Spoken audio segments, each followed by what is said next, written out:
इंसान अपनी जिंदगी जीते समय आन मान शान हर प्रकार से जीना चाहता है और उसी आन मान शान के लिए वो अपने किसी पड़ोसी से, अपने किसी ग्रामीण बंधु से या किसी आस पड़ोस के व्यक्ति से झगड़ा कर लेता है।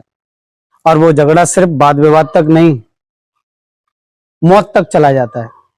झगड़े में एक व्यक्ति दूसरे की मौत भी कर देता है। हम आपको जो कहानी सुनाने जा रहे हैं उसमें एक सब इंस्पेक्टर, उनका एक पड़ोसी से झगड़ा होता है और झगड़े में एक व्यक्ति की मौत हो जाती है और उस मौत का बदला लेने के लिए वह पड़ोसी एक ऐसा कदम उठाता है जिससे पूरे आस पड़ोस का माहौल बदल जाता है। सब लोग हैरत में पड़ जाते हैं। दरअसल उसने किया ये कि सब इंस्पेक्टर की बच्ची को उसने किडनैप कर लिया। वो 5 साल की बेटी को ले गया और ले जाकर उसने कोठे पर बेच दिया। और जब उस बच्ची को कोठे पर बेचा तो उस कोठे की मालकिन ने उसको पाला पोसा बड़ा किया और जिंदगी भर के लिए उसी कोठे पर काम करने वाली एक लड़की को, और उस महिला ने उस लड़की को जिंदगी भर उस कोठे पर रख लिया और उस बच्ची की जिंदगी उस कोठे पर सिमट कर रह गई। जो भी ग्राहक आते उसके बदन को नोचते और वो लड़की पूरी जिंदगी भर घुट घुट कर जीती रही।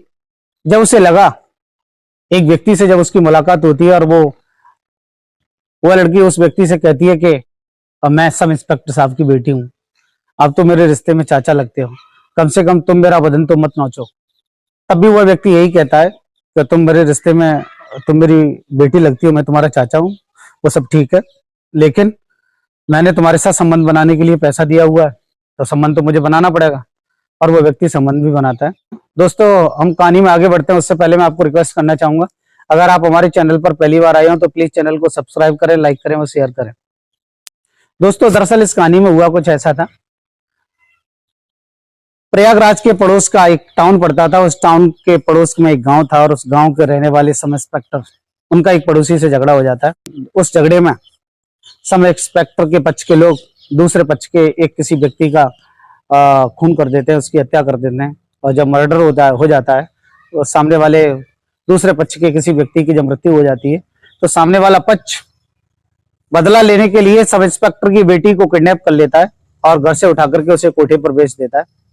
और जब कोठे पर उस कोठे की मालकिन उसका लालन पालन करती है, उसको पालती पोसती है, जब वो बच्ची बड़ी हो जाती है तो वह कोठे की मालकिन उस सब इंस्पेक्टर की बेटी को उसी कोठे पर काम करने वाली एक मामूली सी लड़की बना देती है। और फिर वह लड़की जिंदगी भर कभी सर उठा के नहीं जी पाती, अपने माँ बाप से कभी उसका मिलना नहीं हो पाता। दरअसल जब ये लड़की उस कोठे पर रहने लगती है तो तमाम सुबह से शाम तक मुसाफिर आते थे जो उसके बदन से खेलते थे। एक दिन ऐसा हुआ कि जब उस लड़की को प्रयागराज से उठाया गया था तो प्रयागराज से ला करके उसके पड़ोसियों ने उसे गोरखपुर के कोठे पर बेचा था। और जब गोरखपुर के कोठे पर उसी के गांव के रिश्ते के चाचा जब वहां पर पहुंचते हैं तो कोठे की मालकिन को वो पैसे देते हैं और वो उसी लड़की को चुन लेते हैं। हालांकि उसके रिश्ते का चाचा उस लड़की को नहीं जानता था, क्योंकि लड़की का जो अपहरण हुआ था वो एक छोटी सी उम्र में हुआ था। लेकिन वो लड़की उनको पहचान लेती है और उनसे कहती है कि आप तो मेरे चाचा हो, आपका गांव ये है ना, आपके गांव की मैं रहने वाली हूँ। याद करो, आज से लगभग 10 से 12 साल पहले एक इंस्पेक्टर की बेटी का अपहरण हुआ था। तो उन्हें सब याद आ जाता है कि हाँ हुआ था, मैं वही बेटी हूँ इंस्पेक्टर की, आप मेरे साथ ये सम्मत करो। लेकिन उसके रिश्ते का चाचा कहता है कि नहीं, तुम्हें रिश्ते में चाचा लगता हूँ, अच्छी बात है, तुम भी मेरी बेटी जैसी हो, लेकिन यहाँ मैं कोठे पर आया हूँ, मैंने पैसा दिया है, यहाँ पर कोई धर्म नहीं चलता, यहाँ केवल देह धर्म चलता है। और वह व्यक्ति उस लड़की के साथ शारीरिक संबंध बनाता है। वह लड़की रोती है, चिल्लाती है, चीखती रह जाती है और उसके रिश्ते का चाचा वहां से चला जाता है। दरअसल उस व्यक्ति का उस कोठे पर लगातार आना जाना था।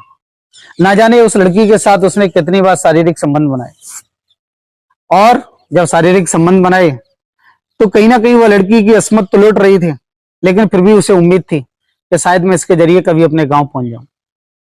इसलिए जब वह इससे शारीरिक संबंध बनाने एक बार जाता है तो उसके रिश्ते का चाचा उससे कहता है कि तुम अगर चाहो तो मैं इसे कोठे से तुम्हें निकाल सकता हूँ। उसने कहा मैं तो ये चाहती हूँ कि मैं इस कोठे से निकलूं किसी प्रकार। तो वो कहता है कि ठीक है, एक दिन मुकर्रर करो कोई, और जितना भी तुम्हारे पास तुम्हारे पास जितना भी धन संपत्ति सोना चांदी है वो लेकर के तुम मेरे साथ चलो। और वह लड़की पूरा अपना धन संपत्ति जो भी उसने कमा लिया था, जो भी उसके पास सोना चांदी था, वो सब कलेक्ट करती है और रात के अंधेरे में एक दिन अपने गांव के उसी रिश्ते के चाचा के साथ निकल पड़ती है। ये जो उसके रिश्ते का चाचा होता था, यह भी एक गवर्नमेंट सर्विस में था और वह अपना उस लड़की को भगाने से पहले अपना गोरखपुर से ट्रांसफर करा लेता है मेरठ के लिए। और उत्तर प्रदेश के मेरठ में जब उसने अपने आप को सेटल कर लिया तो उस लड़की को वो कोठी से निकालकर बहुत सारी प्रॉपर्टी लेकर वो इसी मेरठ में आकर आ गया और रहने लगा। हालांकि उस समय उस महिला की उम्र लगभग 30 से 32 साल की रही होगी और वह जो अधिकारी था उसकी उम्र उससे बहुत अधिक थी। तो जब पड़ोसी ने देखा, उसने कहा कि आप गवर्नमेंट सर्वेंट हैं और आपकी जो जोड़ी है वो तो बड़ी बेमेल है। एक छोटी सी लड़की है, ये 30 से 32 साल की महिला है और आप एक 50 साल के व्यक्ति लगते हैं। तो उसने कहा एक्चुअली मेरी जो पहली शादी हुई थी उससे कोई संतान नहीं हुई, इसलिए मैंने इससे शादी कर ली और कोई बच्चा हो जाएगा तो आगे फैमिली चलेगी। लोगों ने यकीन भी कर लिया और वो रिश्ता आगे चलता रहा। लेकिन धीरे धीरे कहीं ना कहीं बात जब निकलती है तो बहुत दूर तक जाती है और धीरे धीरे वह व्यक्ति एक दिन उस अधिकारी की जो खबर थी उसके घर तक पहुंच जाती है, उसकी बीवी बच्चों के पास पहुंच जाती है कि उसने दूसरी शादी कर ली है और मेरठ में अपनी दूसरी बीवी के साथ रहता है। तो उस व्यक्ति के सभी परिवारीजन वहां आ जाते हैं, उसको मारते पीटते, ना उस व्यक्ति को मारते हैं बल्कि उस लड़की को भी मारते हैं।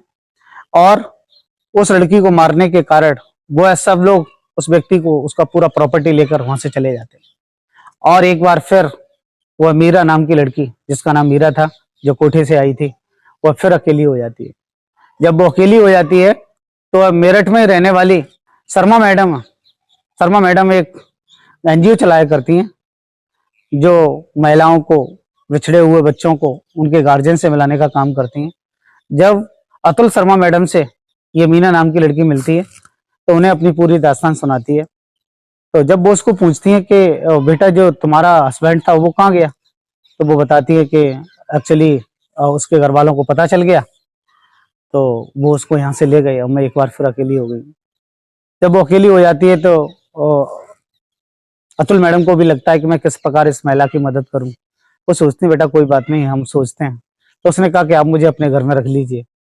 एक्चुअली मीरा सब कुछ बता चुकी थी कि मैं कोठे से आई हूँ, तो उन्होंने कहा कि नहीं, सब ये मैं सब नहीं कर सकती, मेरे घर में मेरी सास ससुर, मेरे देवर, ननद, बहुत सारे लोग रहते हैं, ये सब पॉसिबल नहीं है। तो उन्होंने पड़ोस में एक किराए का कमरा दिला दिया और वो रहने लगी। तो उन्होंने अतुल शर्मा मैडम ने कहा कि चिंता मत करो, मैं तुम्हारे रोजी रोटी के लिए कुछ जुगाड़ करती हूँ। और उन्होंने पास की एक नमकीन फैक्ट्री में उसको जॉब दिला दी, जहाँ वह अपने आती जाती रहती और अपनी गृहस्थी चलाती रहती। अब तक उसके पास कोई बच्चा नहीं था। दरअसल जब अतुल शर्मा मैम को लगा कि अगर इसका कोई जीवन साथी बन जाए तो ये जिंदगी को बेहतर ढंग से जी पाएगी, रामकुमार नाम का व्यक्ति जो पड़ोसी था उसने भी अतुल शर्मा मैम से कहा कि मैम इससे मेरी शादी करा दीजिए। तो जब वो इच्छुक हो गया तो उन्होंने कहा देख भाई, छोड़ना मत, इसको धोखा मत देना, ये बहुत सताई हुई महिला है।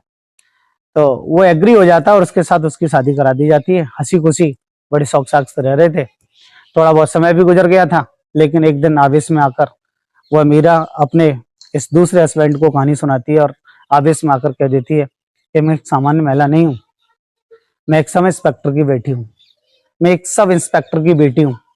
लेकिन मेरे हालात ऐसे हो गए कि मुझे किडनैप कर लिया गया और कोठे पर भेज दिया गया। कोठे पर मुझे मजबूरन काम करना पड़ा। तो जैसे वो व्यक्ति कोठे की बात सुनता है तो एकदम उसको अंदर से आत्मग्लानि होती है और उसी रात वह व्यक्ति भी वहां से गायब हो जाता है। जब 3 से 4 दिन तक वह व्यक्ति दिखता नहीं तो अतुल शर्मा मैम उसको बार बार पूछती हैं कि रामू दिखाई नहीं दे रहा है। दरअसल राम कुमार को ही अतुल शर्मा मैम प्यार से रामू बोलती थी। तो उन्होंने कहा वो तो मुझे छोड़ के चले गए। मैंने आवेश में आकर अपना जब अतीत उनको सुनाया, अपना पास्ट की जब मैंने कहानी सुनाई तो उन्हें लगा कि इस स्त्री के साथ रहना ठीक नहीं जो कोठे पर रही हो, और वो भी मुझे छोड़कर चला गया। इस प्रकार अब तक मीरा को 2 पुरुषों ने धोखा दिया, एक उसके रिश्ते का चाचा और दूसरा एक मेरठ का रहने वाला व्यक्ति। अब मीरा एक बार फिर अकेली रह गई थी। मीरा को लगा कि मैं क्या करूं इस दुनिया में, कैसे जीऊं, जीने के लिए कोई ना कोई सहारा होना चाहिए, माँ बाप, भाई बहन। तब मीरा ने अपनी पूरी कहानी अतुल मैम को सुनाई और कहा कि प्रयागराज के पास मेरा एक गांव पड़ता है, गाजीपुर के पास में, मैं वहाँ की एक सब इंस्पेक्टर की बेटी हूँ, आप थोड़ी सी कोशिश करो और मेरे माँ बाप से मुझे मिला दीजिए। तो अतुल शर्मा मैम उस बच्ची को उसके माँ बाप से मिलाने के लिए अपनी गाड़ी में बिठाकर उसको ले जाती हैं, और जब उसके गांव पहुंचती हैं तो गाड़ी को गांव के बाहर रोक दिया जाता है। उसी में उस लड़की को बिठा के वो स्वयं पैदल पैदल वहां तक उसके घर तक जाती हैं और पूछती हैं कि साहब सब इंस्पेक्टर का घर कहाँ है। तो लोग बताते हैं कि हाँ साहब, सब इंस्पेक्टर का जो घर है वो यही है। तो दरोगा जी के जब वो घर पहुंचती है तो बताती है कि बहुत साल पहले आपकी एक बेटी गुम हो गई थी, किडनैप कर लिया गया था। तो इस दरोगा जी भी बड़े हर्ष स्वीकार करते हैं, हाँ मेरी बेटी का किडनैप हुआ था। तो उन्होंने कहा था वो बेटी आपकी मिल गई है, वो हमारे साथ है, हमारी गाड़ी में बैठी है, और चलिए आप उसको मिल लीजिए और अपने घर ले आइए। तो दरोगा जी ने उसको एक्सेप्ट करने से मना कर दिया और कहा कि जिस दिन वो हमारे घर से गई थी हमारे लिए तो तभी मर गई थी। तो ये अतुल शर्मा मैम ने उनसे फिर विनती की और उनको समझाया, जब बच्ची घर से गायब हुई थी तो किसी के साथ भागी नहीं थी, आपके आपसी द्वेष के कारण, झगड़े के कारण उस बच्ची को किडनैप किया गया था। और जिस समय उस बच्ची को किडनैप किया गया था, she was only 5 years old, केवल 5 साल की वो बच्ची थी। और भला 5 साल की बच्ची क्या समझती है, क्या जानती है। तो उन्होंने कहा कि ये दुनिया वाले लोग क्या कहेंगे, मैं कैसे स्वीकार करूं, तरह तरह की बातें होंगी, ये अब तक की जिंदगी इसने कहाँ जी, कैसे रही, कितने मर्दों के साथ रही। तो अतुल शर्मा मैम ने कुछ तथ्यों को छुपाते हुए ये कहा कि वो मेरे घर पर रही, जब मुझे मिली मैंने अपने घर पर रखा, प्लीज अब उसे आप स्वीकार कर लीजिए। तो उन्होंने कहा कि नहीं, हम उसको स्वीकार नहीं करेंगे। जब अतुल शर्मा मैम ने बार बार रिक्वेस्ट किया तो कहा कि कम से कम आप उससे मिल लीजिए, गाड़ी में बैठिए, आप मेरे साथ चलिए। जब आप स्वयं उससे एक बार मना कर देंगे तो कम से कम उसके दिल को तसल्ली तो मिल ही जाएगी। तो दरोगा जी अपनी मैडम को लेकर के गाड़ी के पास तक जाते हैं। तो मीरा अपने माँ बाप से मिलकर लिपट लिपट कर खूब रोती है, वो उसके माँ बाप भी रो रहे थे, लेकिन दरोगा जी ने अपनी मैडम का हाथ पकड़ा और बिना देखे अपने घर की ओर चले आए। फिर उन्होंने उसकी ओर पलट कर भी नहीं देखा। उनकी आंखों में आंसू थे, मीरा अभी रोए चली जा रही थी। जब मीरा ने अपने भाइयों को देखा तो भाई भी थे। दरअसल उन भाइयों का जो जन्म हुआ था वो मीरा की किडनैपिंग के बाद हुआ था। उसने फर्स्ट टाइम अपने भाइयों को देखा था। उसके भाइयों का जो फेस था वो मीरा से हूबहू मिलता जुलता था।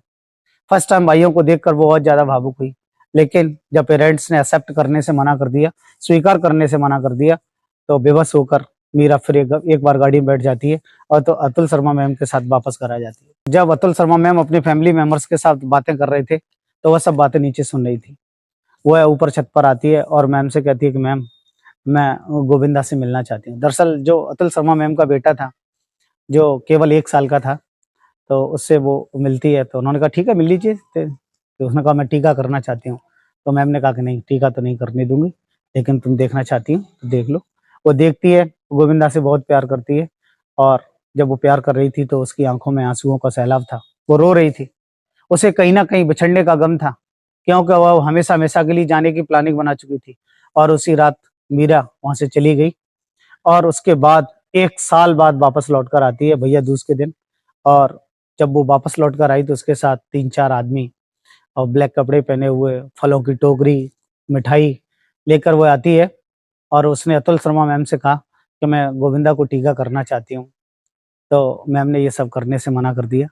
मैम ने उसको पूछा कि अब तक तुम कहाँ रही। तो उसने कहा कि जब दुनिया के लोगों ने मुझे स्वीकार नहीं किया तो मैं एक बार फिर गोरखपुर के उसी कोठे पर लौट गई। तो मैम ने कहा कि नहीं, अब मैं आपको टीका नहीं करने दूंगी, आप अपने फ्रूट्स को भी ले जाओ, क्योंकि मेरी सास को, ससुर को, मेरे फैमिली मेंबर्स को जब ये सब बातें पता चलेंगी तो वो एक्सेप्ट नहीं करेंगे। और वो इन सब फलों को लेकर चली गई और आज तक कभी वापस नहीं आई।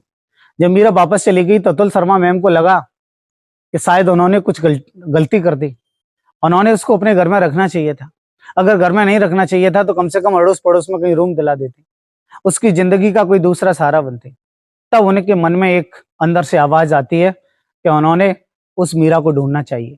और वो अतुल शर्मा मैम अपने हस्बैंड से एडवाइस करती हैं, दोनों लोग कन्वर्सेशन करते हैं कि मीरा को ढूंढा जाए। और जब अतुल शर्मा मैम को, अपने फैमिली मेंबर्स को जब वो एग्री कर लेती हैं, उनके हस्बैंड भी उनका साथ देने के लिए तैयार हो जाती हैं, तो अतुल शर्मा मैम उनको ढूंढने लगती हैं।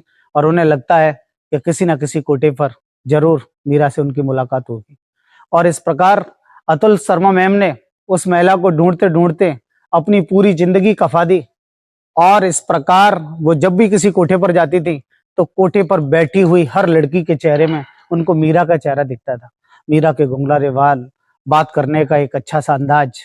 लेकिन उन्होंने बहुत सारी कोठे पर बैठी हुई बेटियां देखी, लेकिन उनमें कोई भी उन्हें मीरा दिखाई नहीं दी और आज तक मीरा से उनकी मुलाकात नहीं हो पाई। अतुल शर्मा मैम कहती हैं कि मुझे इस बात का बड़ा अफसोस है, मैं एक बार उससे मिलना चाहती हूँ।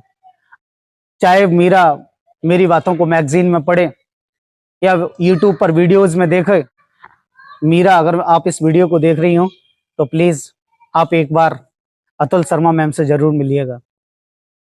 वो आपसे मिलना चाहती है। आपके बिछड़ने का गम अतुल शर्मा मैम को बहुत है। उनके दिल में एक टीस है कि शायद उन्होंने आपको एक्सेप्ट करना चाहिए था, आपको हेल्प करना चाहिए था। वो जिस प्रकार से हेल्प करना चाहिए था वो नहीं कर पाई। तो प्लीज जब भी आपको ये वीडियो मिले, प्लीज आप उनके पास एक बार जरूर जाइएगा। दरअसल दोस्तों, उस मीरा को ढूंढते ढूंढते अतुल शर्मा मैम ने 500 से अधिक बेटियों की जिंदगी बचाई है, जिन्हें कोठे से बाहर निकाला है, उनके पेरेंट्स के पास पहुंचाया है, उनका घर बसाया है, तमाम बच्चियों को वहां से निकाला है और अतुल शर्मा मैम ने अपनी पूरी जिंदगी खपा दी। है ना दोस्तों, बड़ी अजीब कहानी। एक ऐसा व्यक्ति जो पड़ोसी से झगड़ा कर लेता है और उसका खामियाजा उसकी बेटी को एक वेश्या बनकर चुकाना पड़ता है। इस कहानी को सुनाने का मकसद किसी को परेशान करना नहीं, किसी के विचारों को कष्ट देना नहीं, बल्कि समाज को जागरूक करना है। इस प्रकार की कहानियों से समाज भी सबक ले।